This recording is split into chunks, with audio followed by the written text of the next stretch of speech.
Yo guys, welcome back to the channel. So what I got for y'all today is a Spore Warden and Berserker build. So my previous build videos were a bit long, so I'm going to try to keep this one a little bit quicker. So let's hop right into it. Going into the skills first, we'll go into the items afterwards. This is going to be a Barrage based build, so y'all might expect this, but let's go right into it. So Bounty of the Hunt, we don't actually have any points in this. This is just 2 from our class mod.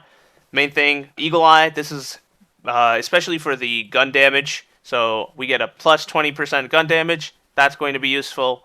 Then we go right into Bullseye. This is going to help us with our critical hit chance. So a plus 50% critical hit chance. We put 5 points into that. Then we have Affinity. This is for our ability damage so that we can get a little bit more damage with our barrages. Then we have Quiver of Holding. This is going to help us with a bigger mag size and a little bit of ammo regen. Not that important ammo regen, but it helps, I guess. Then we have Medicinal Mushroom. This is so our pet can revive us. And I guess there's a little bit of damage increase for him too. Not that that matters really. This is not a companion build. Then we have Windrunner. We would like to have 3 out of 3 in this, but unfortunately we put points in other things that we thought were necessary. But to be honest, there's a few points here and there that we could have moved around. But anyway, we put 2 points in here. This is going to help us with our movement speed, which we love, and our fire rate.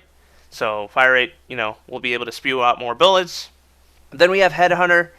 This is going to help us with our gun damage whenever we land critical hits. We're going to be landing a lot of critical hits because of Bullseye, and in general, Spore Warden does a lot of critical hits anyway, so because of that, Headhunter is going to be proccing a lot. We'll get a bunch of extra damage just by hitting those critical hits. Actually, before we go into Wrath of Nature, we have Play the Angles. This is just for the ricochets.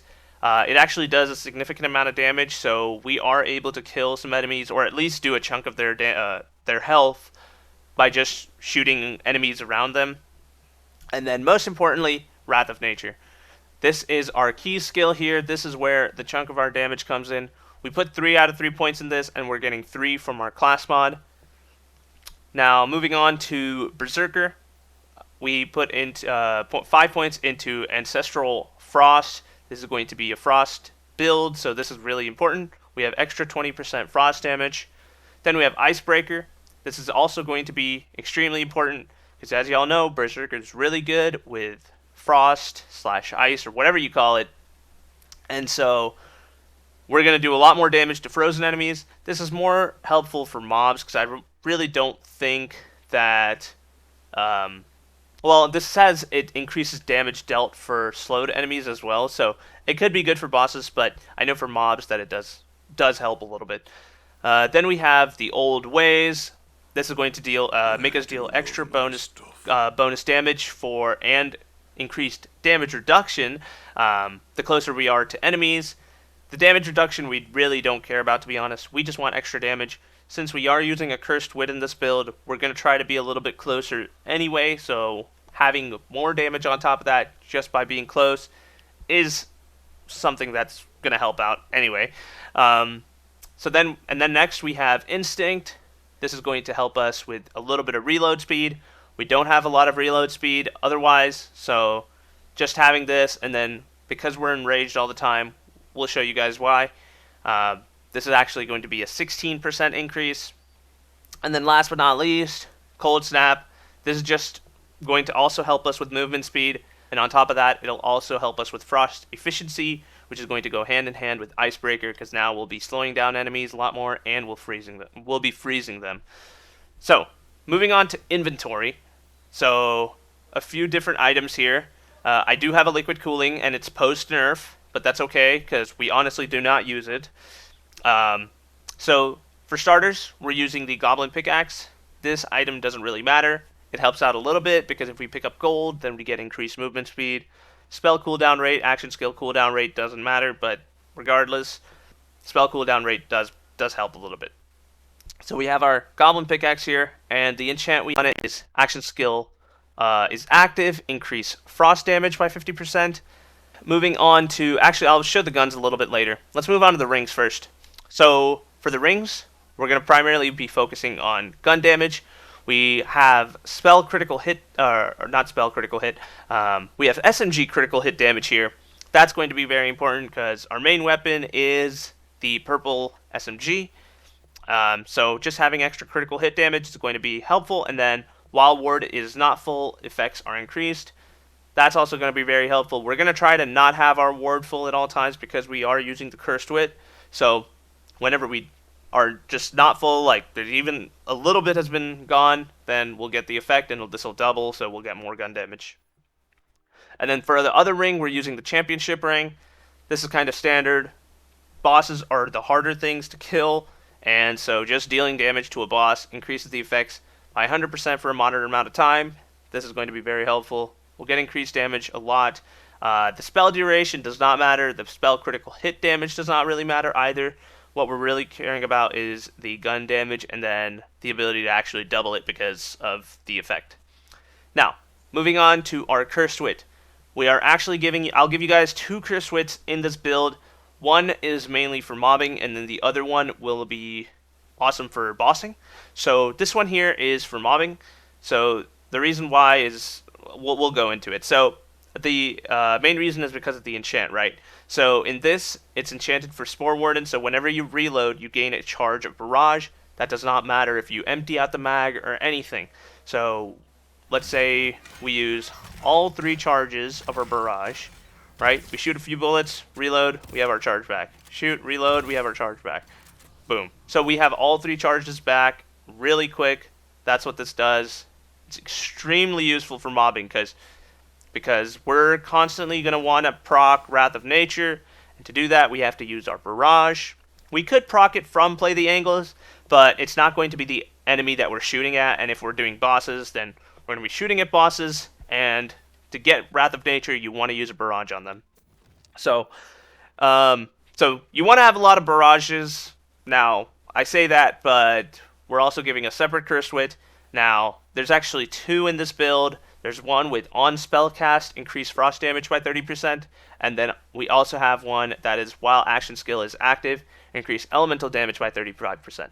This is the one that we'll be using for now, but if they do eventually patch this and they while action skill is active does not work anymore, then go ahead and use this on spellcast, increase frost damage Cursed Wit here. That way, whenever you proc your spells, you'll get an extra 30% frost damage. So for the main part, even with bosses, to be honest, you do so much damage that I tend to just keep this one on so I don't have to like equip a different one for bosses and a different one for mobbing. This is the one that I mainly just stick to.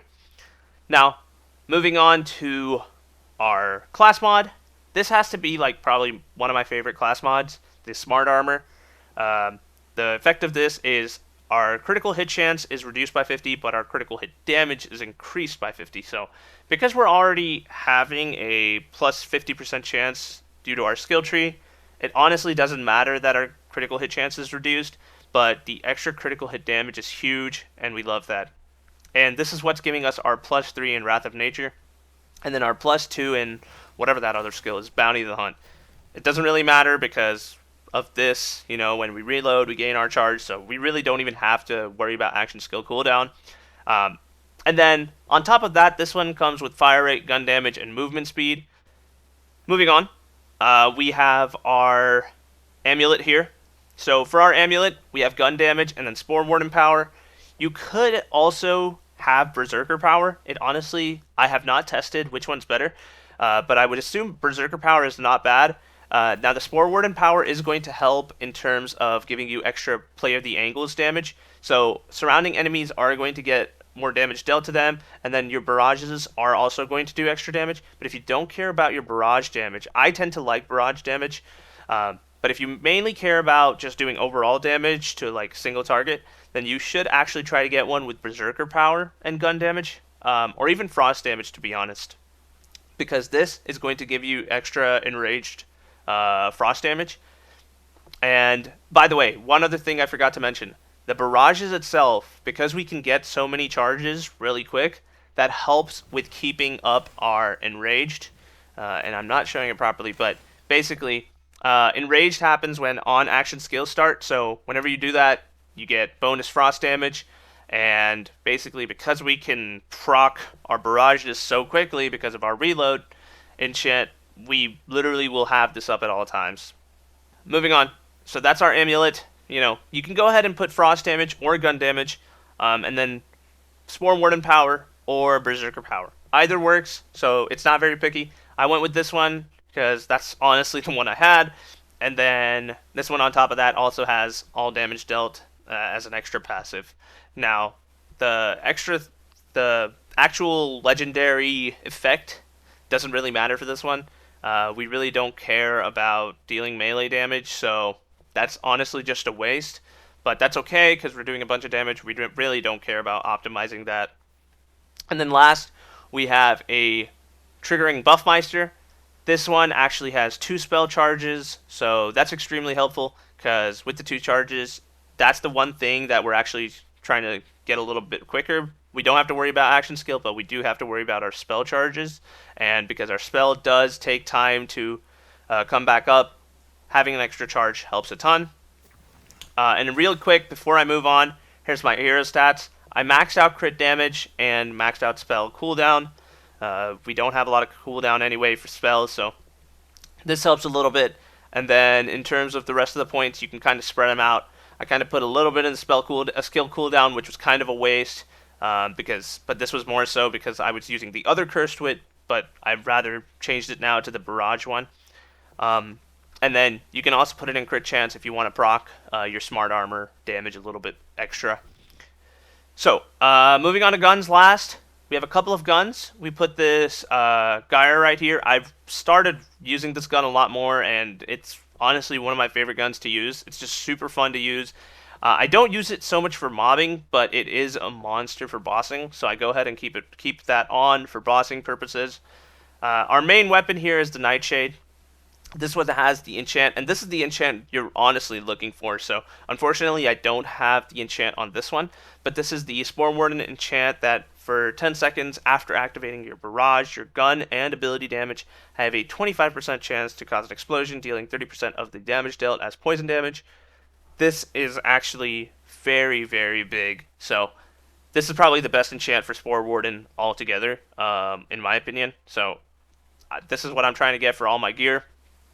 I also have it on a live wire. I don't use the live wire too much, to be honest, because it's just, if I need to kill more than one target, usually play the angles helps anyway. And then this has an extremely fast fire rate, so I usually just stick with this. But I kept this on in case you like the live wire. And then we also have the liquid cooling. Unfortunately, this did receive a nerf, so it's not that strong anymore. But if you guys still like it, and I kind of just kept it in case they bump the damage back up a little bit, then this will be a very good option. Really quick, I did not say a few things. So in terms of the points in the Berserker tree, it's actually very flexible. So don't feel like you have to copy this exactly. For example, you don't really need all of Cold Snap. If you want to remove a point, put it somewhere else. If you're struggling with survivability, you can put it in unarmored defense, or even relentless rage, because when you're in fight for your life or save your soul, you'll become enraged, and that'll help you get out of it really quick. You can also do ancient fury if that's your preference. I would mainly stick to just having these 3, and then these 5 points are a little. You can do whatever you want with them. And same with Windrunner. If you don't really care about movement speed, this does help with fire rate, which I also like, but if you are struggling with survivability, don't feel pressured to put it here, because these 2 points here, or these 2 skills here, will help with survivability. In fact, all 3 of these. Hell, even Blood Frenzy will probably help. I don't really care about survivability, I just want to do a lot of damage, and I just rely on the Buffmeister, because it's dark magic, to just give me my health that I need. So, anyway, we'll move on to some of the damage and, bossing and mobbing and all that. But if you guys did enjoy the video, please go ahead and subscribe to the channel, leave a like, do all that fun stuff. It really motivates me to put out more videos. I'm not too frequent with posting, but I'm definitely going to try to get better. But anyway, thanks for checking my video out, guys, and I'll see y'all next time. Peace.